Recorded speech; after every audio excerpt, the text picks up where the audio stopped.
Hello, and thank you for joining us today for the Federal Home Loan Bank of San Francisco's Affordable Housing Program General Fund Application webinar for owner projects. We'll be going over the 2025 AHP General Fund Owner Occupied Application today.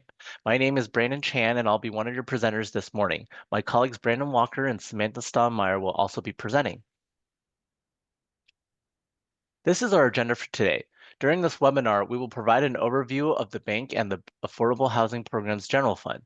We'll then go over the changes to the program, application, and worksheets. We'll give you some insights into how we score applications and how we review the financials and determining need for subsidy and feasibility. And we will end with a Q&A session. During the webinar, you'll be able to submit written questions to us at any point using the Q&A dialog box. We will provide written answers throughout the webinar and answer any remaining questions live during the Q&A session at the end. Please do not put questions in the chat. Included in yesterday's email to all webinar registrants were links to our application package that includes several helpful documents that we will reference throughout today's presentation.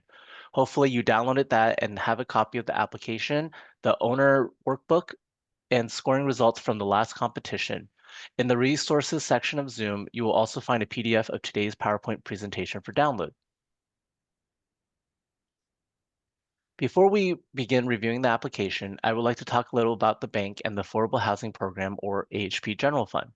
For those of you who aren't familiar with the Federal Home Loan Bank of San Francisco, we are a government-sponsored enterprise and a cooperative made up of member financial institutions that include commercial banks, credit unions, industrial loan companies, saving institutions, insurance companies, and community development financial institutions chartered in Arizona, California, and Nevada.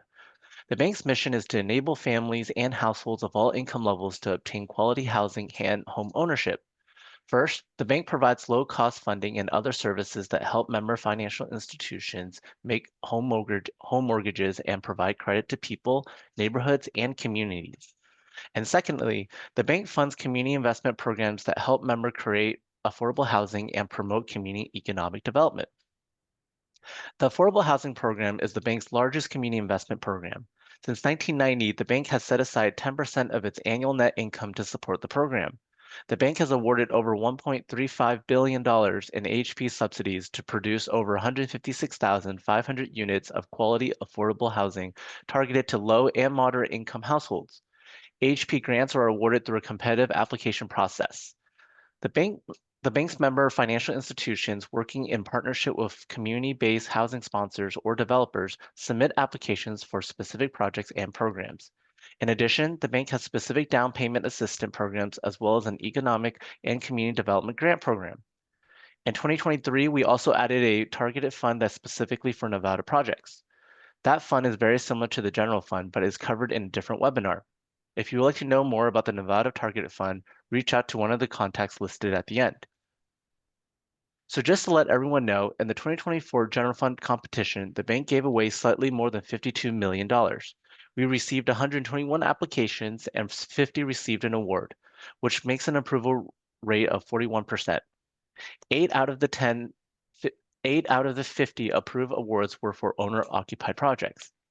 The bank's earning in 2024 were not as strong as 2023, so we will have less money available for this upcoming competition. Although this webinar is focused on completing the application, we think it is helpful to give a brief overview of the AHP General Fund process. The application must be submitted in partnership between a sponsor and member. There's only one competition per year, and the upcoming 2025 application deadline is Tuesday, March 4th at 5 p.m. Pacific Standard Time. Be aware that there is also a critical earlier deadline. Applicants must request a workspace in our secure portal for each project they would like to submit. The deadline for submitting a workspace request is Tuesday, February 25th at 5 p.m. Pacific Standard Time. If you miss this deadline and do not request a workspace by February 25th, you will not be able to apply. The award announcements will be made in late June. Once an award is approved, both the sponsor and member must attend a compliance webinar prior to requesting the disbursement of the funds. Attendance at a compliance webinar is valid for 2 years. Note that the compliance webinar is different than this application webinar, and our next one will be held in July. Once a project has all permanent sources of financing secured, construction is imminent, and the sponsor and member have attended a compliance webinar, the sponsor member can request disbursement of the AHP funds. Every 6 months until project completion, members and sponsors must complete a project progress report called the semi-annual survey. Awardees must complete construction, draw down and expend the AHP funds, and have home buyers close escrow on their homes within 4 years of award approval. A project must show reasonable progress towards completion to maintain the AHP subsidy. Once construction is complete and the AHP award has been funded, the bank will conduct compliance monitoring called initial monitoring to confirm that the project fulfilled the commitments made in its original application. A request for initial monitoring documentation will be sent 6 to 18 months after the project is complete. Upon project completion, the income retention and compliance period for each unit will be in place for 5 years. Please make sure to refer to our policy updates located under the AHP section on our website as they provide important policy guidance for the AHP process. Now we'll go over some basic program information. The AHP is a source of gap financing for projects, and the maximum award amount for a project remains $2 million for a 2025 AHP funding round. Because members and sponsors apply together, they are partners throughout the life of the award. If you are really struggling to find a member to partner with, we can help put you in touch with a member bank in your area.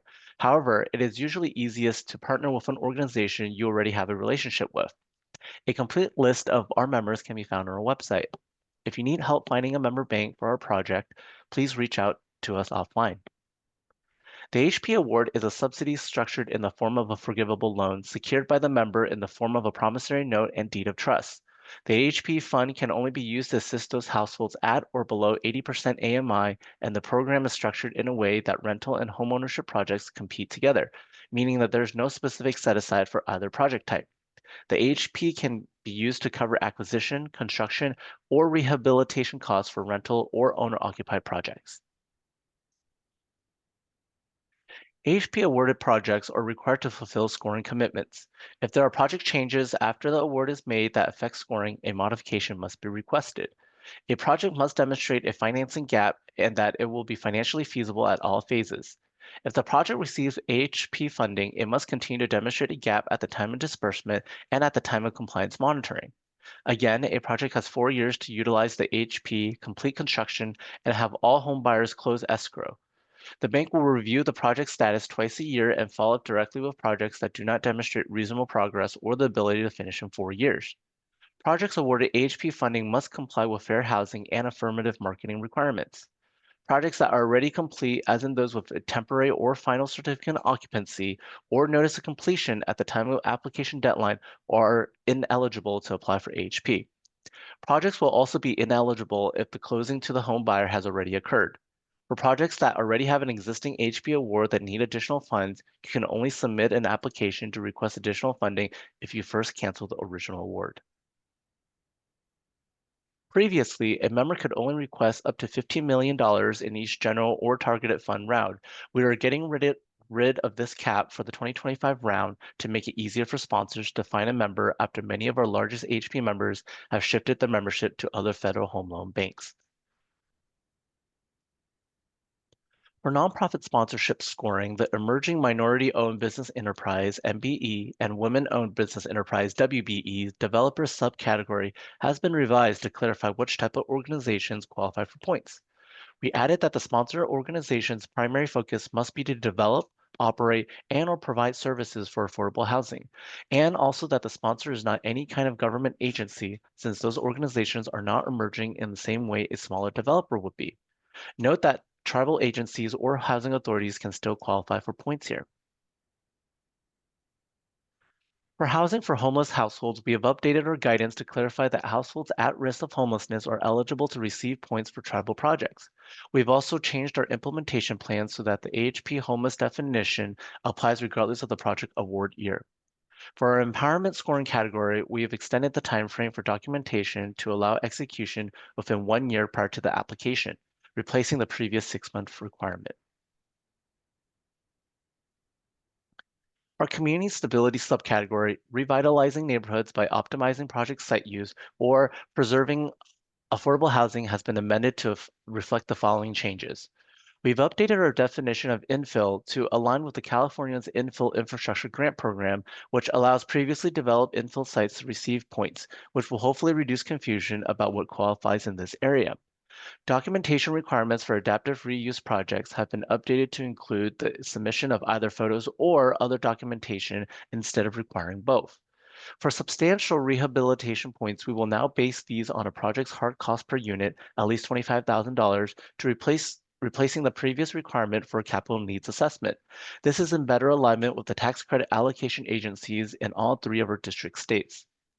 We have also removing the demolition of substandard building points. This category could be difficult to document on some projects, especially when demolition has occurred many years earlier on a multi-phase project. Projects that would have been eligible to receive points in this area will instead be able to receive points under the development on the infill site point criteria after the revised definition of infill noted above. Moving on to our in-district scoring category. This category has been increased from 5 to 8 points to create tiered scoring based on state. California and Nevada projects will still receive 5 points, and Arizona projects will now receive 8 points. For our project readiness category, scoring has been reduced from 7 to 6 to offset the in-district increase. This was done through reducing full site control from 3.5 to 3 points and building permit issuance from 3.5 to 3 points. Additionally, for California projects, a California Excess Sites Program lease option agreement has also been added as an option to achieve full site control. Our native housing category has expanded the definition of a tribal government to include tribes awaiting federal recognition and also tribes who have had their tribal status revoked by the Rancheria Act of 1958. For our subsidy per unit category, adjustments have been made to increase the minimum and maximum subsidy per unit for both owner and rental projects, allowing smaller projects to request more funding without losing points. In the general fund, this category has also been reduced from 5 to 3 points to allow for the increase in district scoring. And the new range for owner projects is $40,000 per unit to receive the maximum points in the category, declining to receiving 0 points for asking for $80,000 or more per unit. Now we're going to jump into the application. Here are a few things to keep in mind while filling out the application form. The application automatically adjusts based on the characteristics of your project. Progress in filling out the application is tracked at the top of the workbook and in each section. Applicants can easily jump between sections through hyperlinks within the document. Through icons next to each data field, the form will also tell applicants what information is required and if each section is completed correctly. Make sure to read the instruction for each section and understand the scoring category requirements. Don't forget to reference and upload backup documentation if required for a scoring category. Too often, points are not awarded because the documentation was not provided. Unfortunately, we cannot contact you during the round to ask for missing documentation. Address all errors or warning messages. The application form is intended to help you get to the right information in the right data form for us to score your application. Data fields with error messages will not be scored. Make sure that the information is consistent. For example, the targeting in the application should match the targeting in the financial worksheets. Inconsistent information may result in loss of points. Make sure that your application is 100% filled out before you upload your final version. This will be noted by the progress bar at the top of the worksheet. Almost all the questions require an affirmative or negative response, even if the question doesn't apply to your project. Remember that it is best to fill out the application questions sequentially to avoid formula errors. There are maximum character limits for some text boxes on the application. The text boxes should have enough space for the appropriate responses. However, if you have more to write, you can upload separate additional documents. The application now provides an estimated score to be used as a reference only. However, just to note, the bank will make the final determination in the awarding of points. The interpretation and implementation of scoring criteria is at the bank's sole discretion.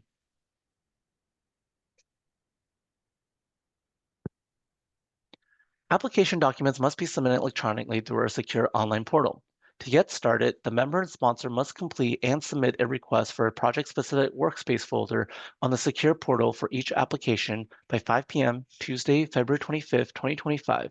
If you do not have a workspace, you will not be able to apply. For each application, the member and sponsor can authorize up to 5 employees to submit documents to the secure portal workspace. We will notify the designated member and sponsor representatives via email to complete authentication to get access for each workspace. The portal users will have to click on the link in the email and follow the instructions. Keep the application form and app financial workbook as Excel files in the appropriate format. Some things to keep in mind when uploading documents. Make sure documents that need signature have a scanned signature. Do not rename, move, or delete the folders. This can cause us not to receive your document, which could jeopardize your project score. Do not restore files from the workspace recycle bin, as this can also cause errors. If you re-upload updated documents to the same folder, it will overwrite the existing one. Do not submit documents without redacting personal information such as SSN, driver's license numbers, or bank account numbers. Do not upload encrypted documents because they cannot be imported into our system. Make sure that everything you upload by Tuesday, March 5th is what you intend to submit. You will not be able to upload anything after that. Note that there is no submit button in the portal. Whatever is uploaded in your workspace on the deadline is your final application package. Lastly, make sure that the secure online portal website is not blocked by your IT department, or have them unblock it so you can access the workspace. Here's an example of what a workspace looks like. When you're uploading files, you also want to make sure that there's only one PDF per folder as shown on the right. Technically, you can upload a bunch of documents to the folder as shown on the left, but since only one file can be accepted into our system, you want to make sure you combine those multiple files into one. If you upload multiple documents, it will likely that we will not receive and reviewed by our team, and you may lose points in that category and not receive an award. Remember that we cannot contact you during scoring.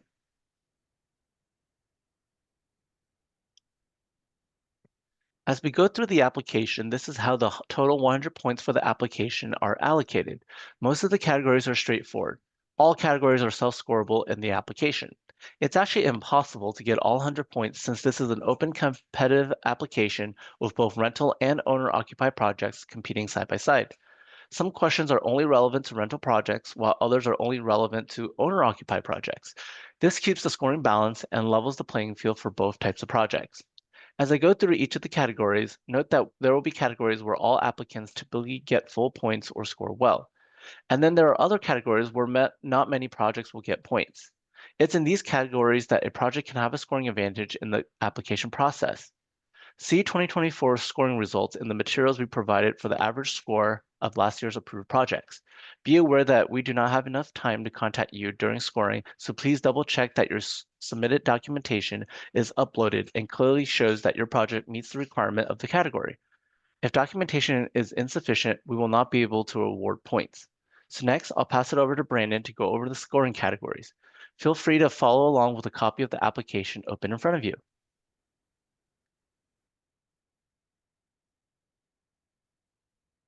Thank you, Brandon. Our first scoring category is targeting. Targeting is worth up to 20 points, which is the largest number of points possible in any one category. Rental and owner projects are scored separately. This is an extremely competitive category, meaning most approved project applications receive full or near full points. An owner-occupied project must have all units restricted at or below 80% of AMI to be eligible for AHP funding. Projects will be scored using the following scale.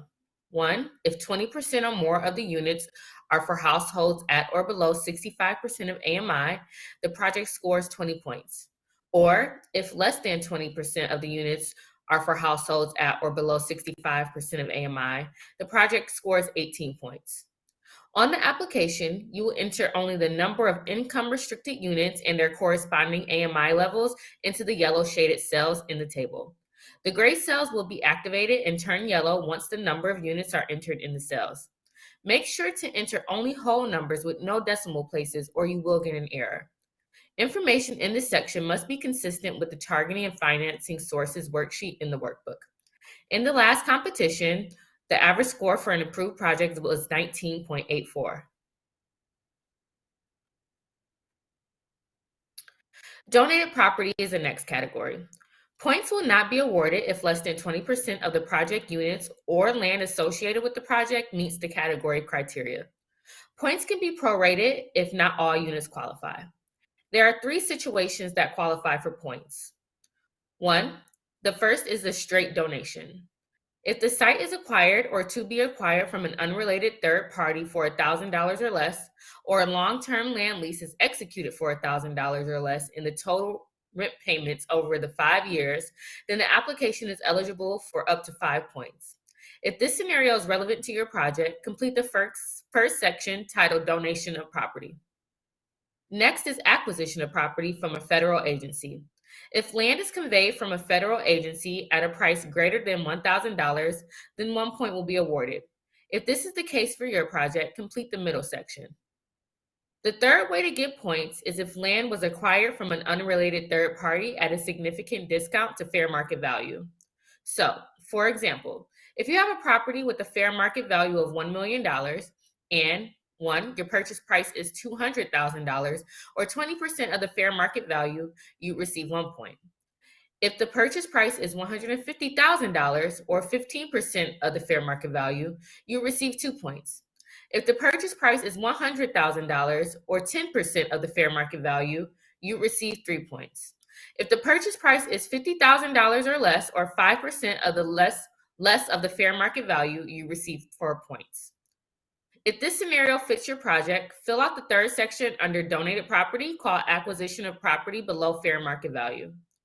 For all these situations, the donation or conveyance must be an arm's length transaction. In other words, the sale or transfer of a property from a nonprofit developer to its affiliate would not be eligible for points. Donations cannot come with any financial conditions or strings attached, such as a loan or other payment conditions. Transfer of title from donor to the sponsor does not have to take place prior to the submission of the application to receive credit, but you do need to submit documentation to get points. If the property has not yet been donated, but will at a future date, the bank will give credit for legally binding, fully executed purchase contracts, lease agreements, and options, or an exclusive right to negotiate that includes specific purchase or lease costs. Note that a letter of intent to donate the property is not binding and therefore would not be eligible for points. As a reminder, points can be deducted if the transaction doesn't materialize, and a reduction in points could jeopardize your award. So you want to make sure that the donation is a sure thing when requesting points under this category. For acquisitions at an amount significantly below fair market value, an appraisal must be submitted with the application and must have been completed by an appraiser certified within the state where the project is located. Also, the appraisal valuation date must be within 6 months of the acquisition agreement date. Information on the support documentation should be consistent with the address and APNs included in your application. Please make sure that there is a clear linkage between parties in the documentation submitted. Also, make sure the donated or conveyed amount is consistently reflected in the development budget. This is the link between scoring and the financial review. We do confirm that there are no acquisition costs or that there are just the nominal costs in the budget. For properties that were donated or conveyed at a nominal or below market price prior to application, transaction consummation must have occurred within 5 years of the application deadline or start of construction, whichever is earlier. Donation or conveyance at a nominal or below market price must ultimately be documented to maintain points. Under the donated or conveyed property section of the application, you must enter the number of units that apply to each situation. If none of the situations apply, you must enter 0. In the last competition, 28% or 14 of the 50 approved applications received points in this category.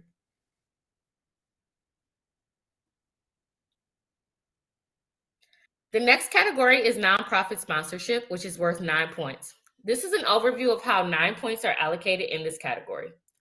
First, the bank has discretion in determining whether a nonprofit sponsor meets the category and general sponsor eligibility threshold requirements.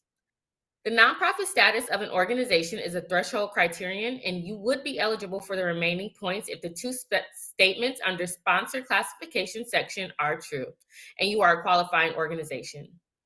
The general sponsor eligibility requirements are: the sponsor has been engaged in the ownership, management, or development of affordable housing for a minimum of 1 year. The sponsor has sufficient capacity and staff experience to perform project roles and integral responsibilities. The sponsor is integrally involved in the project, such as by exercising control over planning, development, or management of the project, or by qualifying borrowers and providing or arranging financing for owners of the units.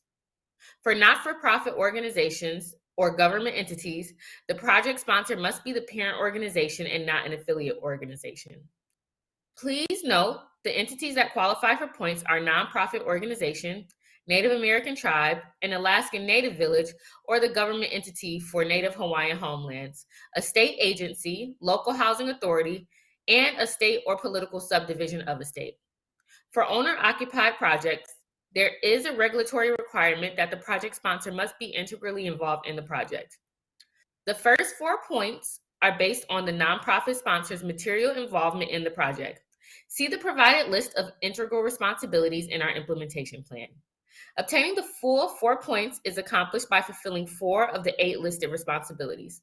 Most of the time, the nonprofit sponsors of owner-occupied projects are involved in more than 4 activities. Each item is worth 1 point, but you can only receive up to 4 points. Note that you should provide a detailed description of the nonprofit's involvement in the project sponsor profile section of the application and make sure that the narrative is consistent with the boxes checked under the nonprofit sponsor scoring category. Do not just restate that the entity will be involved in just these items, but provide details of specific activities. The next 3 points are awarded based on the percentage of the total available developer fee received by the nonprofit sponsor. The developer fee received is the quantitative side of the nonprofit sponsor's integral involvement just noted. If the nonprofit sponsor receives equal to or greater than 25% of the fee, or if there is no developer fee, then 3 points are awarded. If the nonprofit sponsor receives less than 25% of the total available developer fee, then 0 points are awarded. Make sure to select the correct response here. If you respond that the project has no developer fee and we note a developer fee in the budget, you might not receive the 3 points. As proof of tax-exempt status, a nonprofit organization must submit an IRS 501c3 letter, or you could submit a state franchise tax board letter. The bank does not accept bylaws or articles of incorporation as a substitute for showing tax-exempt status.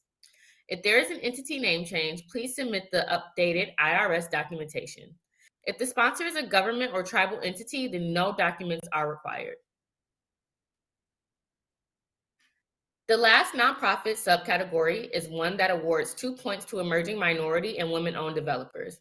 If the project earns at least 5 points in the preceding subcategories, the project may earn points in this subcategory, meaning the sponsor must have involvement in integral responsibilities and must receive at least 25% of the developer fee in order to receive these points. Emerging minority or women-owned developer points will still be awarded to projects that meet all of the following criteria.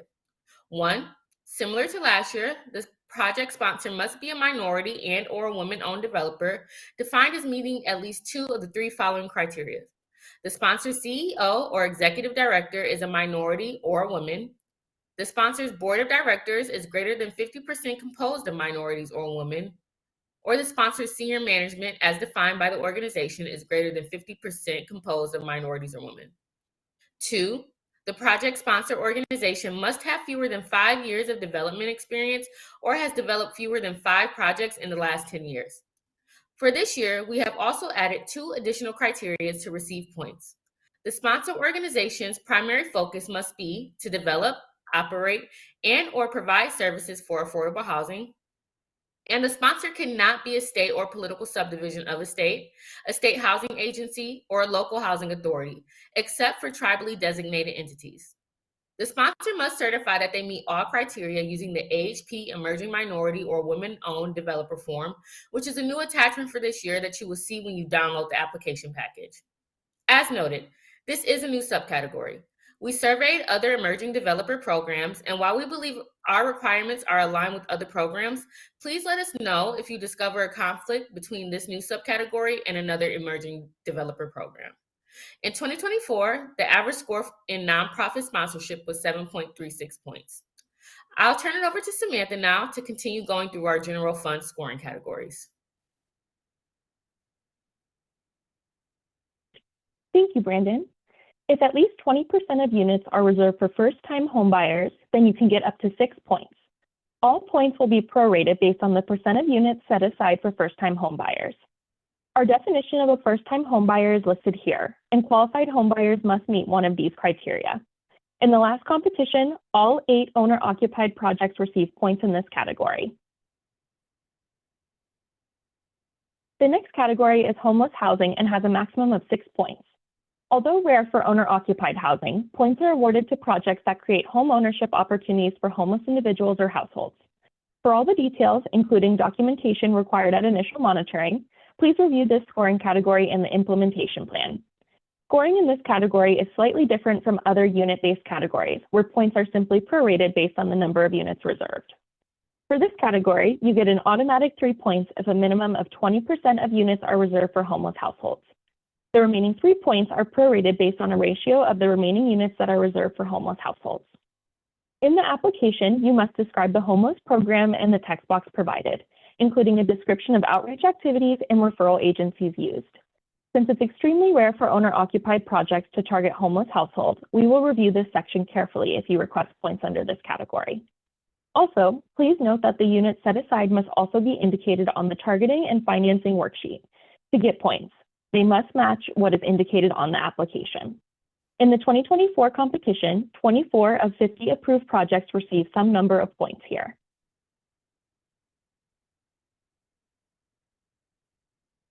The next category is special needs. Up to 5 points are awarded based on the percentage of units reserved for special needs populations, those that fall into the 5 categories listed here. A minimum of 20% of the units must be reserved to get any points, and points will be prorated if not all units apply. For example, if 50% of the units are reserved for one or a combination of these populations, you get 50% of the points. There is no double counting for this category. As you can see from the application, there are multiple categories possible. You will not receive credit for more than one designation for the same unit.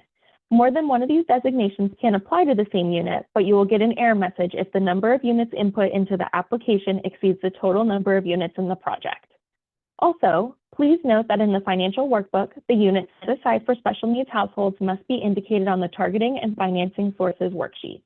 To give points, they must match what is indicated on the application. In the last round, 16 of the 50 approved projects received some number of points in this category. Here we have our large units category.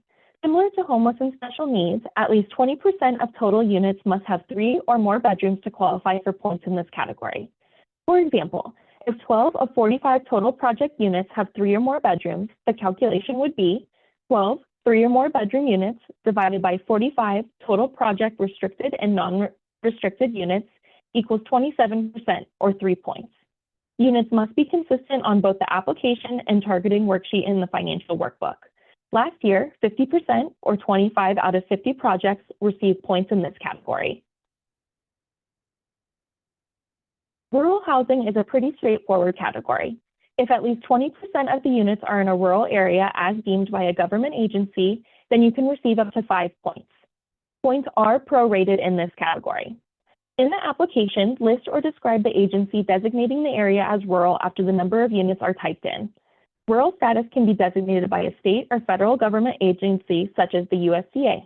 USDA provides this information on their website under Rural Services. You must submit documentation from the designating entity to support your claim. If this information is not provided, the response is considered incomplete and points will not be awarded. In Arizona, rural areas can be as designated by a Native American tribal entity. In the last competition, 18%, or 9 out of the 50 approved projects, received points in this category. The next category is promotion of empowerment. The purpose of this section is to see how your project will financially or economically empower the homebuyers through programs or services. There are 7 services or programs. Each service or program is worth 5 points. Review the instructions in the notes following each question in the application. Much of the information we want to see in the submitted documentation is outlined there. You get 5 points if you meet the scoring guidelines. If you don't meet the threshold, then you get 0 points. There will not be any prorated or partial points given in this category. All services must be of a regular and ongoing nature. Also, all services must be free to all residents except for childcare. Services must be available within 6 months of the project's completion, except for pre-purchase homeownership counseling, which we would expect to be offered before the home buyers close escrow. Documentation is required at initial monitoring to substantiate the provision of services. If the sponsor is providing the services themselves, then a detailed service plan must be provided. To get credit for a sponsor-provided service, the organization must have in-house capacity to provide the service, with staff that has appropriate knowledge and expertise. Use the organization's letterhead and then date and sign the services plan.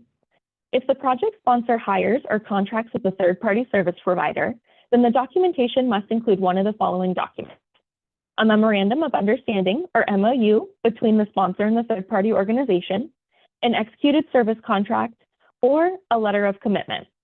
These documents must list the services and funds which partnering agencies have agreed to provide. Service commitment documents must be dated within 1 year of the application deadline. If you have an MOU that was executed beyond the 1 year, but the services detailed in the MOU will still be provided to the project residents, then you can have the partner service provider submit a current cover letter stating that the MOU is still valid and all indicated services will still be provided. Letters of support are not acceptable documentation for provision of services in the empowerment section because they are not a commitment but are more like references. For example, this includes letters written by people or organizations that support the project sponsor and its work, but are not formalized commitments outlining the provision of services. Also, you must complete the empowerment budget worksheet, which should show annual projected expenses of the service, and you must indicate how the project will pay for these expenses. If this is not filled out, no points will be awarded. This budget is included in the financial workbook, so please fill out this worksheet instead of submitting a separate budget. For the sweat equity feature, remember to input the number of hours in the targeting and financing worksheet and submit the sweat equity agreement template to be used. Do not just assume we know you will provide the services of pre- and post-home ownership counseling. Submit documentation with a curriculum for the counseling program. If another entity is providing the service, submit the documents we talked about earlier with details about the provider's curriculum. In the last competition, all awardees received the full points in this category. Next, Brandon will go through the community stability category.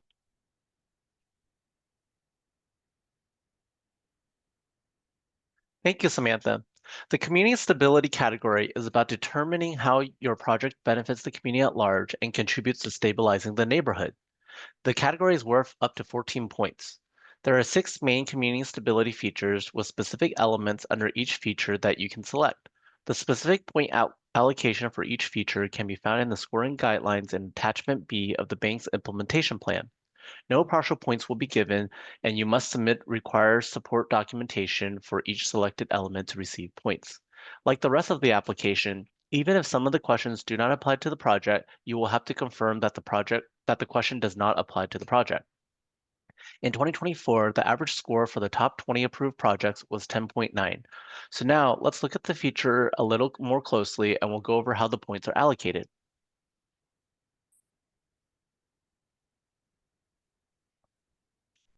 To receive the maximum 3 points under this feature, your project must involve development on an infill site or adaptive reuse of an existing non-residential building or substantial rehabilitation. The points will be awarded if you select one of these elements and submit the required documentation. Under development of an infill site, a recent aerial photo of the site showing the outline of the entire site must be provided to receive points. Otherwise, we may have trouble determining the boundaries of the site and could be unable to award points. As noted earlier, this year we updated the infill definition to align with California's Infill Infrastructure Grant Program, which allows previously developed infill sites to receive points. With this change, projects that would have been previously eligible to receive points under demolition of a substandard building will instead be able to receive points under infill development. For a site to be considered infill development, it must have been previously developed or on a vacant site where at least 50% of its perimeter must adjoin parcels that are already developed with existing urban uses. The photo included in this slide is a great example of documentation for infill points. The photo clearly shows the project site with an outline and all adjacent uses are clearly urban. Documentation requirements for adaptive reuse of non-residential buildings or structures need to clearly show the extent to which the project involves adaptive reuse. This can include photos or other documentation as long as they clearly show the project's previous use. As noted earlier, the qualification criteria for substantial rehabilitation points is now based on a project's hard cost per unit, at least $25,000, replacing the previous requirement for a capital needs assessment.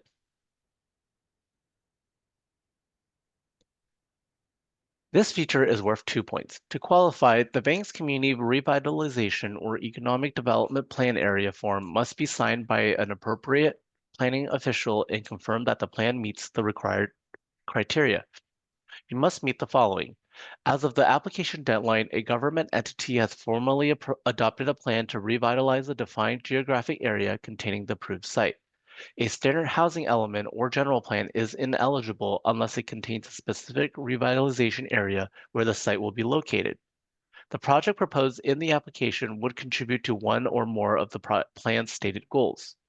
A government entity has made or is committed to making specific investments in non-housing infrastructure, amenities, or services beyond developing the proposed project. The project benefits from incentives such as streamlined entitlement process, additional funding, or relaxed design requirements by being inside the boundaries of the plan. Please note that we do not award points to opportunity zones in this subcategory as they do not meet the required plan criteria. Being located near transit or amenities is worth up to 4 points. For the transit element, a project must be located within a third-mile radius of the specific transit stop. Half a point up to a maximum of 2 points will be awarded for each transit service or line. Like the transit component, to receive points under amenities, a project must be located within a third-mile radius of the specific amenities that are appropriate and accessible to the project residents. For example, the project may be located next to an elementary school, but if the population is 100% seniors, no points will be awarded for that amenity. Half a point up to a maximum of 2 points will be awarded for each of the 8 amenities listed. Note that you will not receive more than 1/2 point for each of the categories as shown here on the slide. If there are 3 parks near your development, you will still only receive 1/2 point.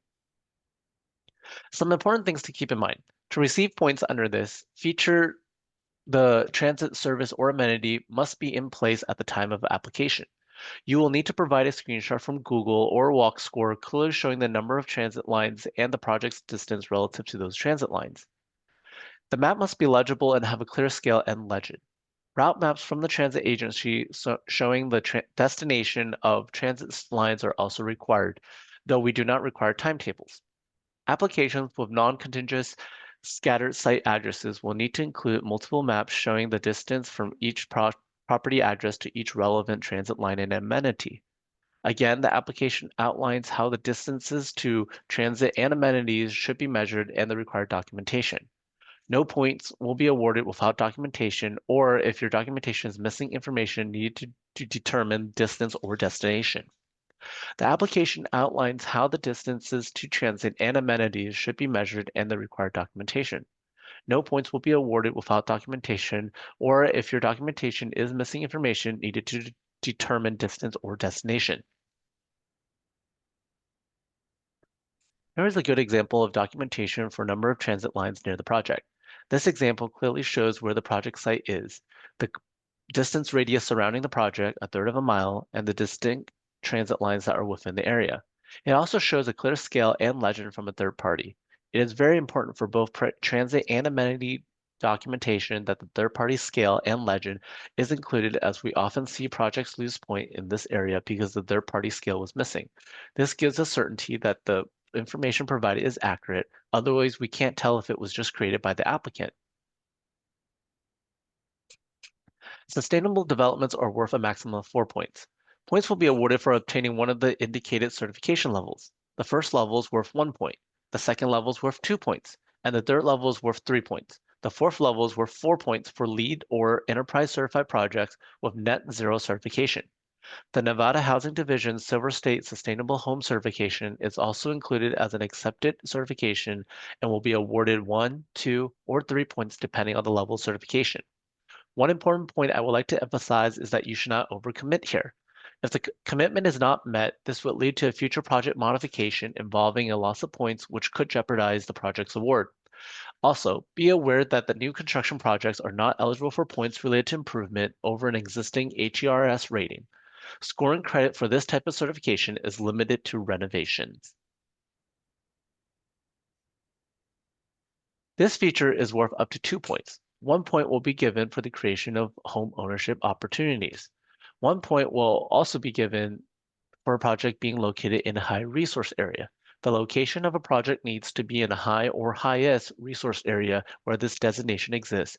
For example, in California, using the TCAC's Opportunity Area Map as shown on the slide, or to an upper income census tract in areas that do not have this type of designation.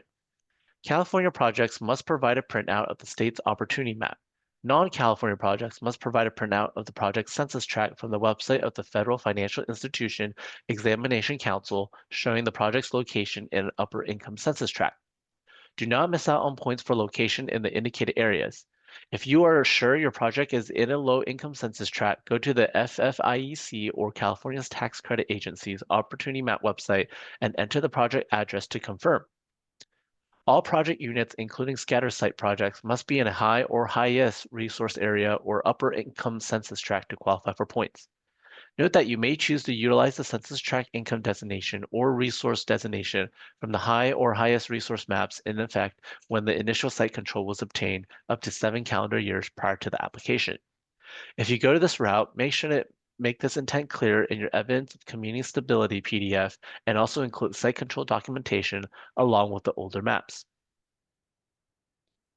Now we get to our last community stability subcategory for preventing and minimizing household displacement. 1 point will be awarded for no household displacement for a site that is vacant and unoccupied or that the project site is occupied and an acceptable relocation plan is in place. To receive 1 point for no displacement, you must provide a written explanation of the project site history and confirm why no displacement is taking place. To receive the 1 point for displacement with relocation, you must submit a relocation plan. A relocation plan is only required for residential displacement.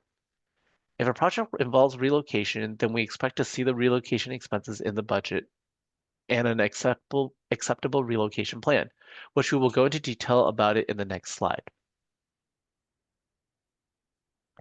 The implementation plan provides specific requirements for a relocation plan. Again, this is only required for residential displacement. If your project is required to go through a relocation plan process by one of its other funders, this should be fairly straightforward as you can just submit your relocation plan that has been approved by that funder as noted here. If you do not have a plan approved by federal, state, or local government funders, you can write your own plan, but make sure it meets all the points in this slide, including a budget. This applies to temporary relocation within a building as well as permanent relocation and relocation where households are moved out of the project for a period of time while work is completed. We recognize that not all elements are necessary for all types of relocation, so if an element is not appropriate, include a brief explanation why it is not necessary for your project's relocation plan. That brings us to the end of community stability, which clearly offers a variety of avenues for your project to receive points. That concludes the community stability category, and I'll pass it back to Brandon to finish out the rest of the scoring categories. Thank you, Brandon.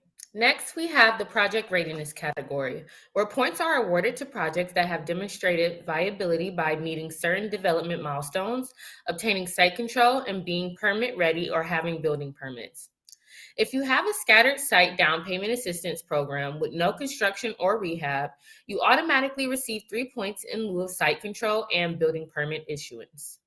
If the project involves new construction or rehabilitation, then points are awarded based on fulfilling the 2 project milestones. The questions are ordered sequentially to match these milestones, and you must get points in the preceding question before qualifying for the next question. Points are also prorated if questions are not applicable to all units. 3 points are awarded for full site control. Documentation must be submitted as evidence for the different options listed in the application. A final settlement statement, title insurance policy, executed disposition, and development agreement or title report. 2 points are awarded for partial site control as evidenced by an executed purchase agreement, option to purchase agreement, or exclusive right to negotiate agreement, or ERNA. Again, documentation must be submitted to receive points. For all projects, if a project only has partial site control, the project will not qualify for permit readiness points. The sponsor must have the ability to develop the site by either having ownership or full control of the site prior to getting points for having building permits. Documentation must be fully executed and valid and is required for all parcels. It must be clear that the project sponsor or partners have site control on the documentation, or additional evidence must be provided showing that there is a link to the sponsor. Make sure that the addresses and assessor parcel numbers or APNs, dates, and signatures are consistent and on all forms as appropriate, especially if this information is in an exhibit. If you receive points for full site control, then you qualify for points under building permit issuance or building permit readiness. The building permit readiness form must be signed by the building department to receive 3 points, whether you have permits or a permit ready letter. Only the form needs to be signed, and you do not need to attach the actual permits or ready letter itself.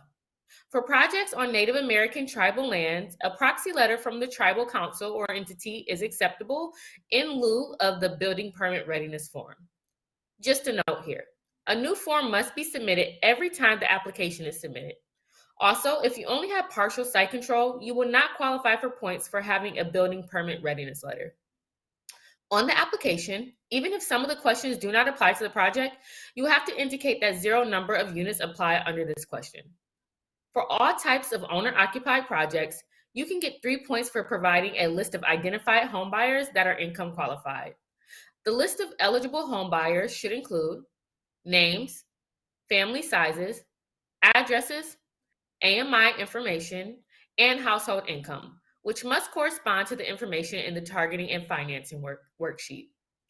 Points will not be awarded for homebuyers whose incomes exceed the income targets or who do not qualify for mortgage amounts necessary to purchase homes for the project.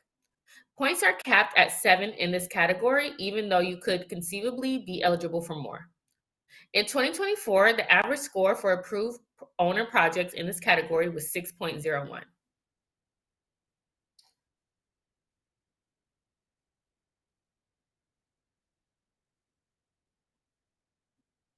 This is a very straightforward category. Points are not prorated, but starting this year, they are tiered.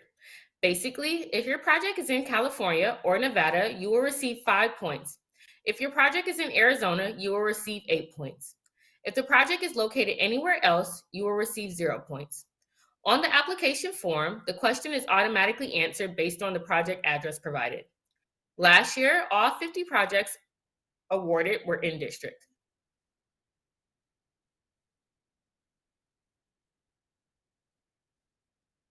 This category is designed to support development located on tribal land or developed by tribal entities. Projects where all units meet one or more of the criteria listed on the slide will be eligible for points.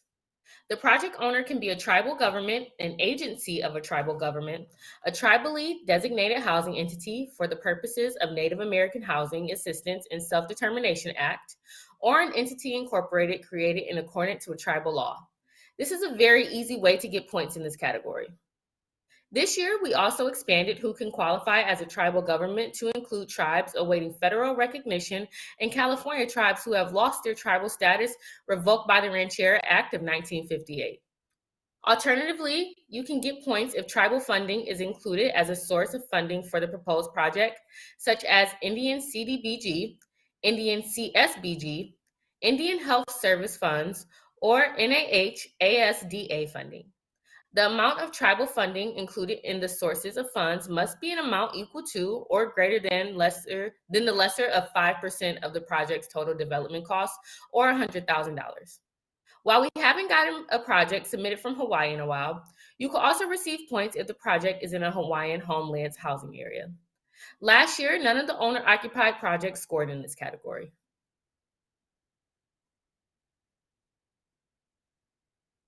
The subsidy per unit category has been reduced by 2 points and is now worth 3 points.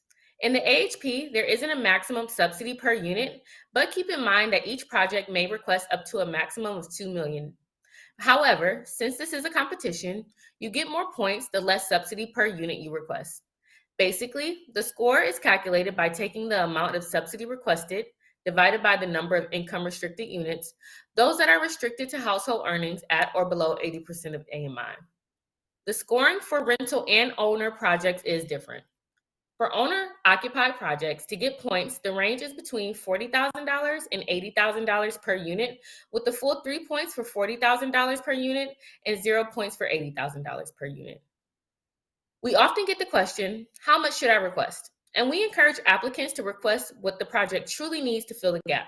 However, you may need to balance what your project needs with what score will make your project most competitive. In 2024, 37 out of 50 projects received the full points in this category. Okay, so now that concludes the review of all the scoring categories. This slide will show you a breakdown of each scoring category in the application e-form, and is found at the end of the application. Make sure you review this summary to ensure that everything has been entered accurately and that the score reflects what you think it should. You can also use this tool to evaluate how competitive your application will be when comparing your project's estimated score with the scores of the previous year. There is no way to predict what range of scores will be in any given year, but if you aren't even close, you might not want to spend your time submitting an application. In this next part of the webinar, we will provide information on how we evaluate a project's need for subsidy and feasibility and go over the financial worksheets. Not only do applications have to score well, but they must also meet the Federal Home Loan Bank standards to demonstrate that the amount of subsidy requested is truly needed and that the project is also financially feasible.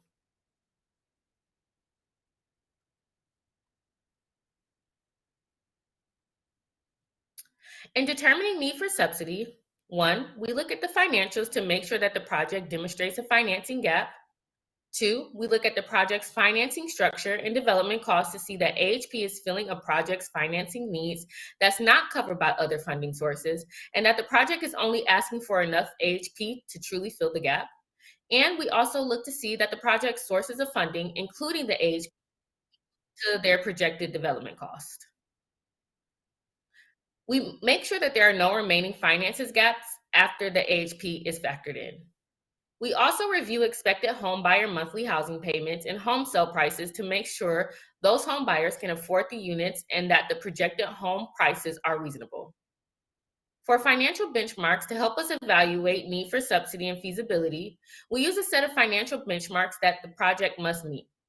These benchmarks are updated often and try to reflect industry standards.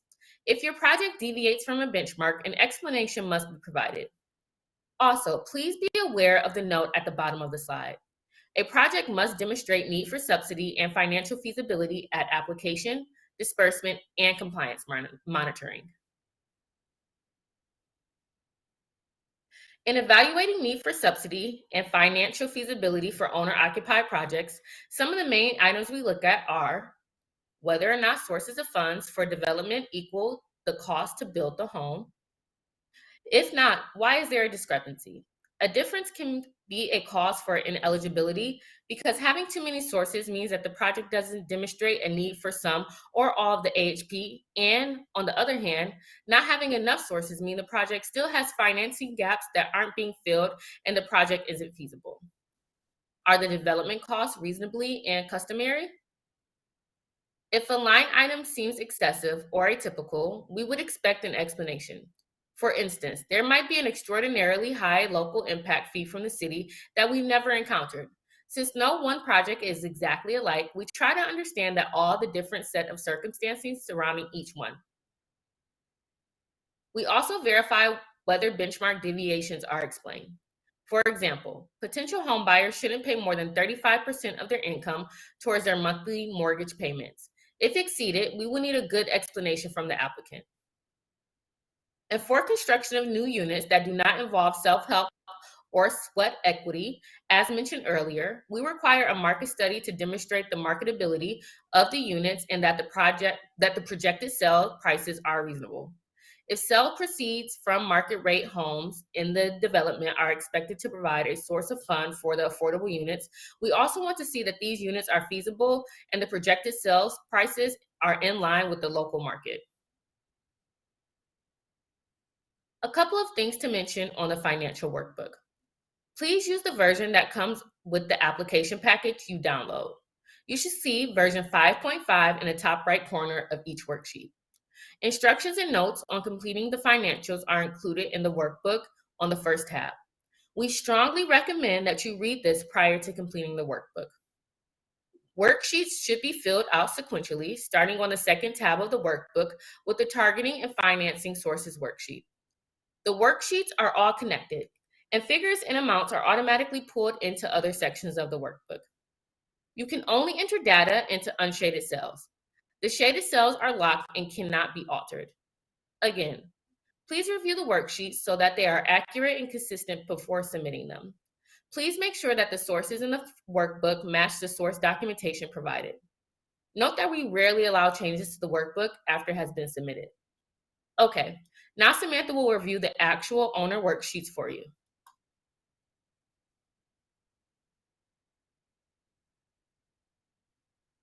Thank you, Brandon.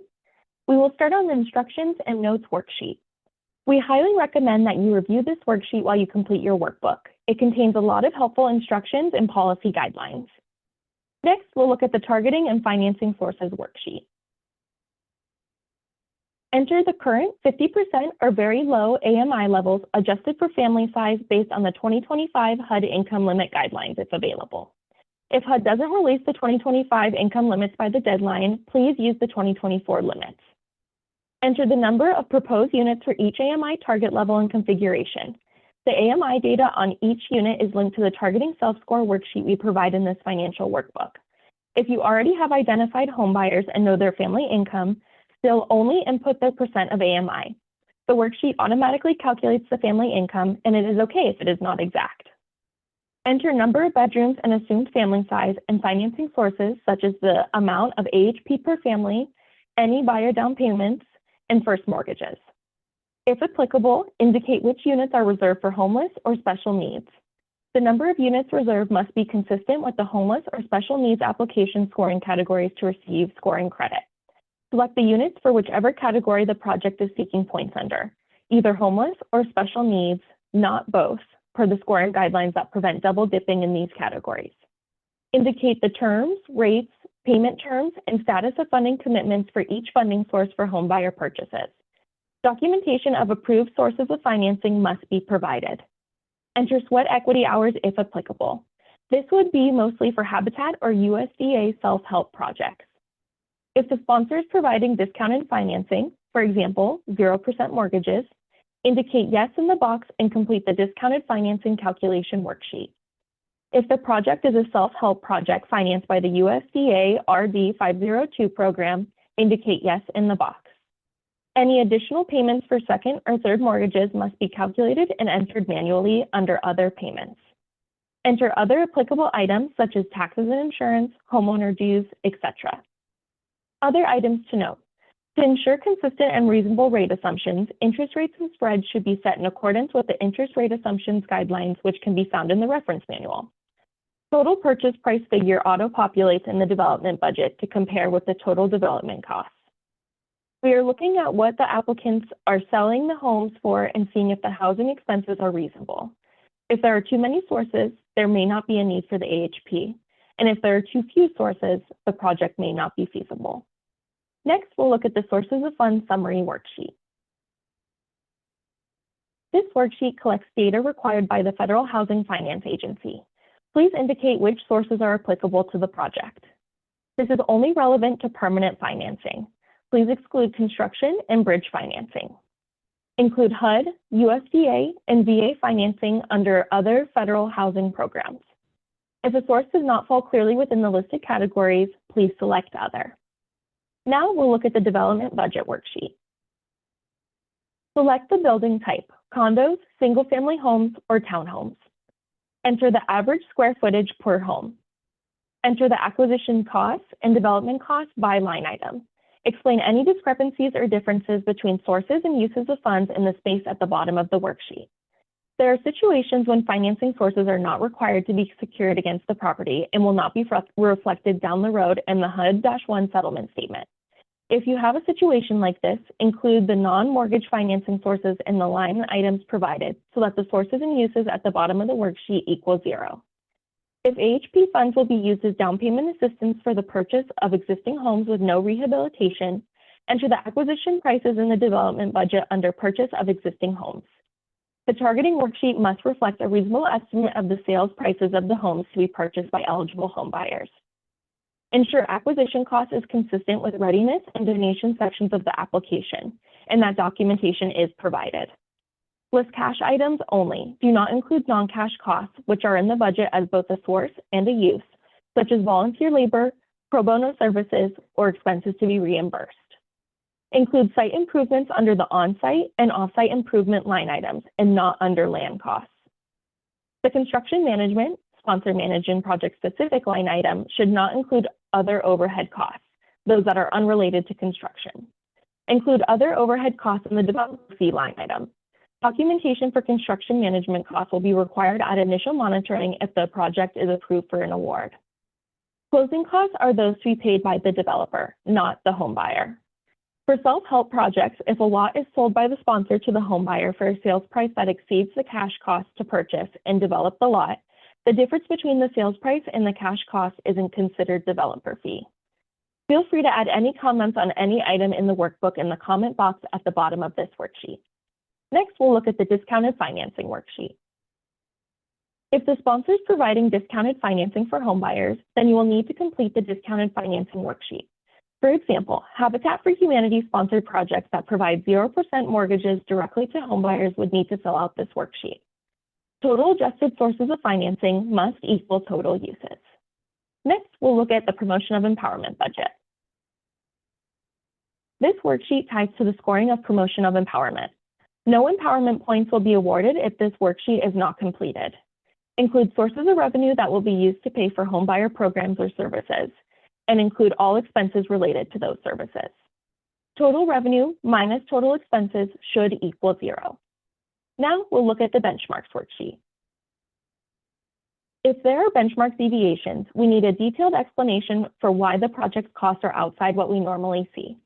All deviations will be calculated automatically in the workbook and be highlighted in yellow, except for interest rates, which need to be compared to the rates in the reference guide.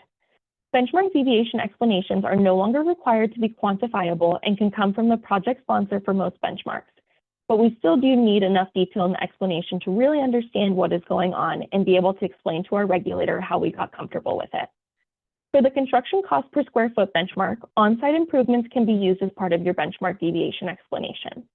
Environmental remediation and hard cost contingency are not included in the cost per square foot calculation and should not be used for an explanation. Next, we'll look at the targeting self-score worksheet. This worksheet is used for informational purposes only, but it will help give you an idea of what your score will be. Lastly, we'll look at the AHP application comparison worksheet.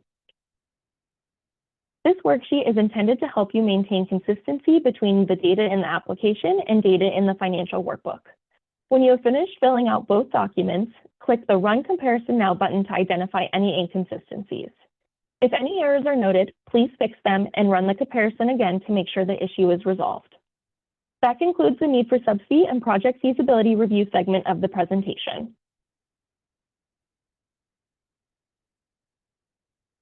The application package is on our website. The form to register for the Secure Portal access is also on our website. In fact, you can register for an application workspace on the Secure Portal right now in anticipation of applying. If you have additional questions beyond what is covered here or answered during the Q&A session, please contact one of us and we will be happy to help you get your questions answered.